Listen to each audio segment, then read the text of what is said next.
hariya umusore wacu Sadbi twari twiteze yuko baza kuba bashyira hanze ibintu na Melanie Boy wana byagenze gute? Sadbi twari twiteze yuko ashira hanze indirimbo ari kumwe na Melanie Boy ariko ni Sadbi no kubwira yuko kugeza kuri uno mwanya ni Sadbi tugiye kubona asohora indirimbo ari wenyene, indirimbo ishobora kuba yitwa Andomaje. Ahubwo yitwa Andomaje ko namaze kubona na cover yashize hanze. Nje gituma nchenda kubwira nti Yiseva natendabona igiye kunkoza. Yiseva nibigiye koroha Mr Philgens. Bana yuko bitagiye koroha kabisa. Hari yubona yuko cover yamaze gusohoka kabisa. Mu gihe turi mu gihe rero mu kwezi kw'abakundana. Tube twitege iki ku ndirimbo Andomaje bimeze gute? Eje niwe yasohora ka video gato yari kararirimba indirimbo Andomaje style acoustic.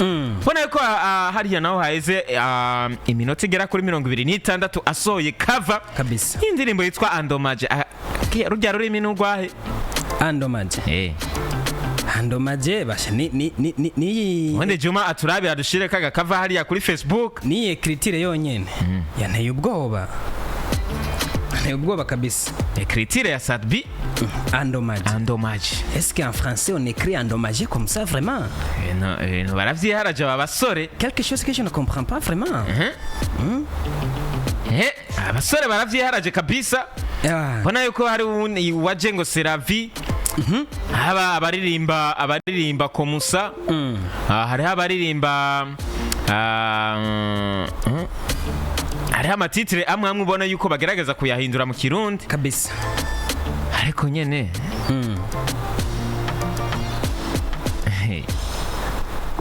wakabonye muri iyi cover harimo ibintu bigera kuri bitatu.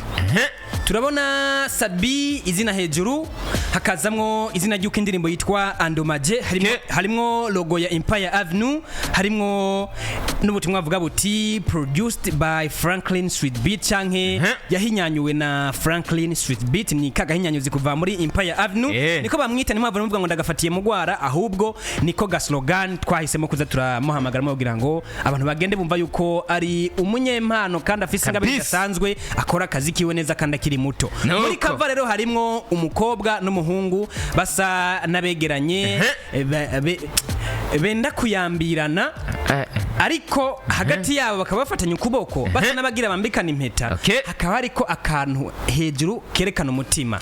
Ariko kurundi ruhande hari umutima usa n'ububoshwe n'imigozi ukuntu esa n'usanasanya. Ku musore biboneka bateri iri decharge iri muri ruje kabisa igira izime. Harimo ka kamenyetso kerekana bateri atamuriro irimwo, ariko ku mukobwa irimwo agakoni kamwe. Ariko ku mukobwa hakaboneka bateri kabisa ifise n'irangi ry'icyatsi gerekana yuko ibintu biba bitotahaye, ndavuga ibiterwa byerekana yuko umukobwa bateri yiwe iri fully charged kwijana. Abari kuri FM tiko turabasigurira iyo cover ukuntu imeze. Umuhungu n'umukobwa bameze ko abafatanye bashaka kwambikana impeta. Umuhungu bashize ko akamenyetso ka batterie faible canke batterie tarimwe umuriro, navuga yuko hajya igeze nko kuri 5% kabisa. Ariko ku mukobwa bashize ko akamenyetso karimo batterie yuzuye kugera kwijana. Ibi bintu birasiguye iki ku bantu bakundana tugeze mu gihe cy'urukundo? Ibintu tubihuze gute n'urukundo rw'abantu? Ibintu tubihuze gute n'urukundo rw'abantu? Hari ubona yuko imbere yuko indirimbo iza kubisohoka kabisa. Imbere yuko indirimbo iza kubisohoka birafise icyo bisigura. Birafise icyo bisigura ko Sadbi muramizi yuko atakintu nakimakorera ubusa. Nabibutse yuko ibintu byose biri ku irangi ritukura. Ewana kerekana Sevarant kabisa. Bondi nyene Sevarant none ibintu by'irangi ritukura babizanye gute? Hajya kuri Sevarant tuzoza twambaye impuzu zitukura. Sindavyibaza ku ruhande rwanje. Hajya mu majambo Sadbi yanditse mu gupostinga iyi cover yanditse ati yavunitse ariko arankunda. Yarononekaye ko yiheze gatoyi. Yarononekaye ariko aracafise icizere. Ushobora kongera gukunda inyuma yo kuba Andomaje. Tanga iciyumviro. Yavunitse ariko arankunda. Yarononekaye ariko aracafise icizere. Ushobora kongera gukunda inyuma yo kuba Andomaje. tanga iciyumviro. Niyo majambo Sadbi yanditse hariya ku rubuga rwa Facebook cyangwa Instagram. Abafana bagiye babivuga ko ikivyo bintu. Abafana ubona ko batanze amakomantere atandukanye hariya. Ubona yuko ba Lionel ayo makuru ku bwanje twoyabaza wagitega ninde. Ariko nta mpamvu yo gukunda umuntu yononekaye kubw'urukundo. Gusoma amakomantere kuri Facebook ndagira ubwoba. Sadbi ni yihangane gusa iyo ubonye umutima wawe wawutanze wose ukabona nta gaciro aguhaye uwo mwihoza kumbure Imana izoguha ugutahura kandi afise umutima umenetse. Kabisa Sadbi wacu King coming soon dutemu. Urasubira ariko ku mayere kugwenge uyishe cya kibazo ati wewe usubiramwo mu bintu by'inkundo ati cyo subirayo kugwenge. Hari undi mbonyagiza ati uyu yitwa Fille Forte Ira. Ati ubundi urukundo nubwo twavukanye nta cyobuza tutongera gukunda. Ku ruhande rwawe wewe wasubiramwo? Undi nyenera ibintu by'aba ex bon biravana.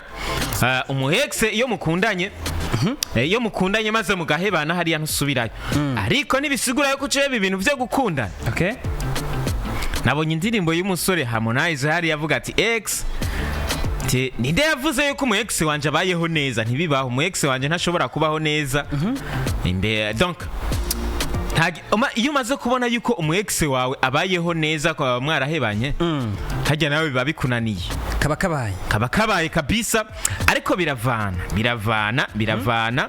iyo ari wowe wamuhevye umu ex ntashobora kubaho neza iyo ari wowe wamuhevye, ahubwo ni wewe uba wasubiye inyuma.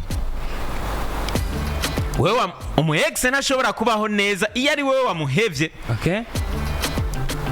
Iyo umaze kubona yuko abayeho neza biba bikunaniye, bisigura yuko aba ari wowe buri kurasubira inyuma.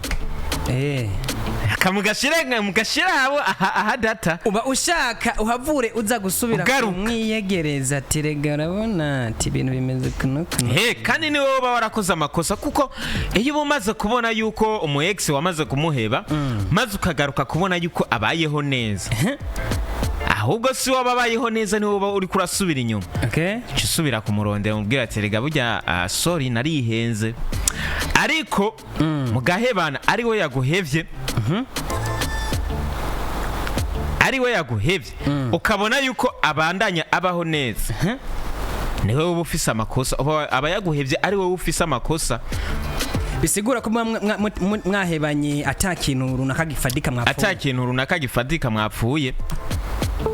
Ni wowe uzoba ufise amakosa iyo ari we yaguhevye ariko akabananya tagata. Urumva yuko hariho ibintu bimwe donc atari proud navyo yarabayemwo mu gihe mwari kumwe, ariko mumaze guhebana amaze kuguheba agaca yitagatira. Bisigura yuko ni wewe wari ufise amakosa. Curaba rero ikosore kugira no kubandi ntibizokubeko. Nuko biba bimeze kabisa hariya reta. N'abanyakarimbo ka Harmonize ati nani kasema ex wangu ana enjoy. Ndiyavuze ngo ex wanje abayeho neza ntibikunda. Asigaye abura n'amahera yo kuriha ikodi, asigaye abura n'amahera yo kuba mu muji, asigaye abura n'amahera yo kugenda kugikirori Zanzibar. Nuko bimeze Mr. Fulgence. Sadbi rero nuko amakuru twafitiye kwa Sadbi vuba cyane ubona ko yavuze ati ndabashirira igikorwa hanze ntituzi ko izosohoka Rokatorze, ariko ndakubwira yuko Rokatorze no musi turi no 12 indirimbo idasohotse no musi ejo ndari Rokatorze ni vendredi no musi idasohotse gizosohoka, ariko twitege yuko ariko Rokatorze twafitiye n'amakuru menshi ubona yuko hari hano kubwira yuko n'umusore yitwa Arafro kabisa. Arafro nanye ne hari afise ikintu yatangaje hari love in very not passion in my heart but it is Valentine's Day. Let the music speak. Isigura yuko na Arafro ashobora kudushirira igikorwa hanze cy'indirimbo yiwe kuri Severant. Indirimbo ishobora gusohoka kuri Severant.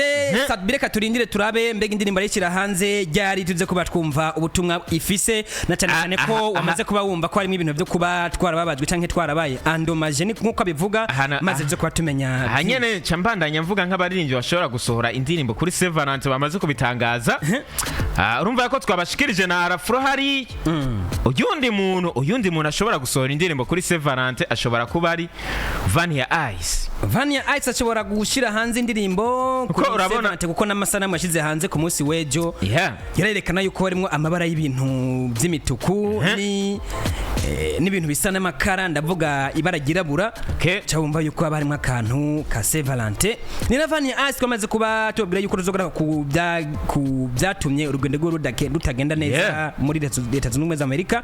Ibyo tukaba tuzobiyaga ko ku munsi wejo ibintu bigenda neza kabisa. Bwana Drizzy, hari n'abantu ubona ko bariko baravuga ati kugira ngo Saint Valentin yanyu igende neza munyaragase kugira ngo ibi bintu mube muvyumvirije. Juma amfashi kuri Saint Valentin hari ibintu byamaze ko bitegurwa hariya muri Gera Plaza. Ni Saint Valentin y'abakundana, ni le 14 n'ukwezi kw'abakundana. Murabizi Gera Plaza n'ahantu abantu benshi basanzwe basohokera bakihereza ibinyobwa n'ibifungurwa kandi bimeze neza, ubona ko babitunganye ku rwego cyangwa ku rugero abantu baba babyifuza ko. Kuri Saint Valentin rero ni Gera Plaza yamaze kuba ibategurira photoshoot express kuri make hama kuri couple yifotoje ikijya mu ihiganwa ryo guhiganirwa agashimwe k'umuvinyu hamwe ni sahani special kuwabaye uwa mbere hama 20 yonyene canke umuvinyu wonyene kuwabaye uwa kabiri, uwa gatatu nawe ahabwa ikinyobwa mu binyobwa bihingurwa na Brarudi.